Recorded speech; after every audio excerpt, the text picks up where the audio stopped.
Nah, ini ada celah regulasinya ya teman-teman ya.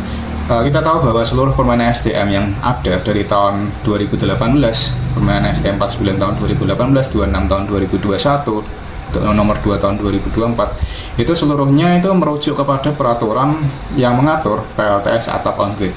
Yang mana ini artinya ketika kita memasang suatu sistem itu dengan skema yang hybrid atau off-grid alias tidak terhubung dengan jaringan sama sekali, itu kita terbebas dari aturan yang ada. Nah, ini adalah celah regulasinya teman-teman, dan banyak sekali PC-PC yang ada di Indonesia sekarang itu banyak mainnya itu di sini. Karena memang mereka memahami bahwa celah dari regulasi yang ada sekarang itu ada di sini teman-teman. Nah mas, tapi dulu pernah ada kasus orang di Bali pasang PLTS hybrid tapi kena denda 17 juta, itu kayak gimana mas? Itu memang real ya teman-teman. Jadi di Bali beberapa tahun yang lalu ada channel YouTube namanya Aji Online. Kalian cari aja. Itu pernah mereka pasang PLTS dengan sistem yang hybrid off-grid, tetapi mereka kena denda 17 juta.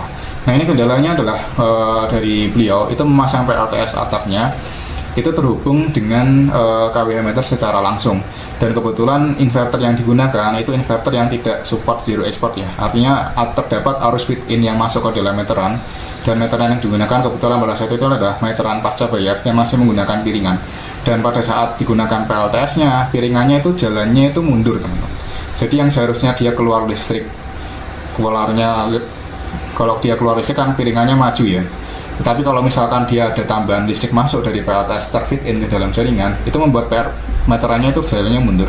Nah, yang seperti ini mengganggu dari jaringan yang ada, karena ini mempengaruhi meteran ya, dan dapat bisa merusak meteran. Maka karena adanya yang seperti itu membuat dari PLN daerah setempat itu memberikan denda.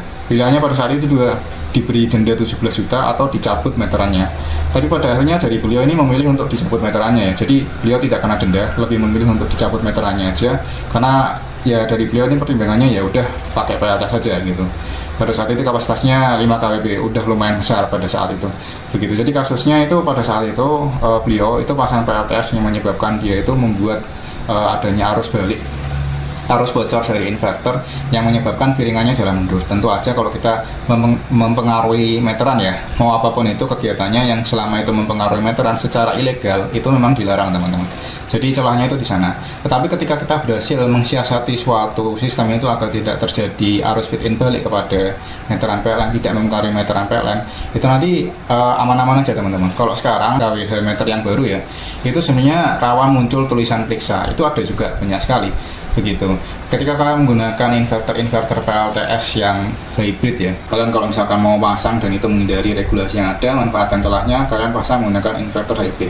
Tapi kalau misalkan kalian menggunakan inverter yang tier 2, tier 3, yang kelas-kelas yang menengah ke bawah, yang harganya itu lumayan medit dan kalian bisa jumpai di marketplace banyak, itu aku sarankan kalian tetap menggunakan ATS eksternal, karena dari mereka itu tidak ada jaminan zero export, kecuali kalau misalkan kalian pakai merek-merek yang bagus nih kayak Growatt, DY, kemudian Sungrow, apapun itu yang mereknya itu tier 1 dan secara global itu mereka punya jaminan zero export, itu kalian mau pasang tanpa ATS itu nggak apa.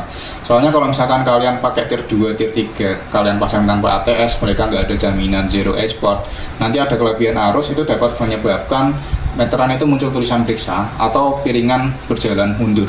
Begitu. Nah, tulisan periksa ini juga tidak hanya ditimbulkan oleh adanya arus balik ya. Terkadang kalian salah konfigurasi, misalkan dari ground dari kWh meter itu kalian sambungkan dengan ground dari inverter. Nah, itu juga akan berpengaruh. Sehingga ketika kalian berhasil memasang suatu konfigurasi PLTS ini dengan skema hybrid, mau pakai ATS atau enggak, yang penting tidak ada arus balik kepada PLN, itu kalian tidak perlu mengikuti aturan regulasi yang ada, karena aturan yang ada itu hanya dibuat untuk memasangkan metode off-grid. Sedangkan kalau kalian memasangnya itu metode yang off-grid atau hybrid, yang hanya memfungsikan PLN hanya sebagai backup power aja, dan itu tidak mempengaruhi jaringan, tidak terhubung ke jaringan PLN secara langsung, dan tidak ada arus balik kepada jaringan PLN, itu kalian tidak perlu mengikuti peraturan permainan STM manapun. Gitu. Tapi bukan berarti kalian bisa pasang asal-asalan ya.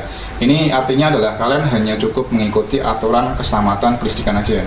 Kalian ikuti panduan umum instalasi listrik yang ada. Jadi kalau kalian masang ya pakai standar kelistrikan, mau pakai MCB, mau pakai ada sistem grounding, apapun itu, selagi semuanya itu sesuai dengan standar kalian, itu kalian sah-sah aja. Gitu. Oke, mungkin itu dulu video kali ini, semoga bermanfaat. Sampai jumpa di video berikutnya. Bye bye.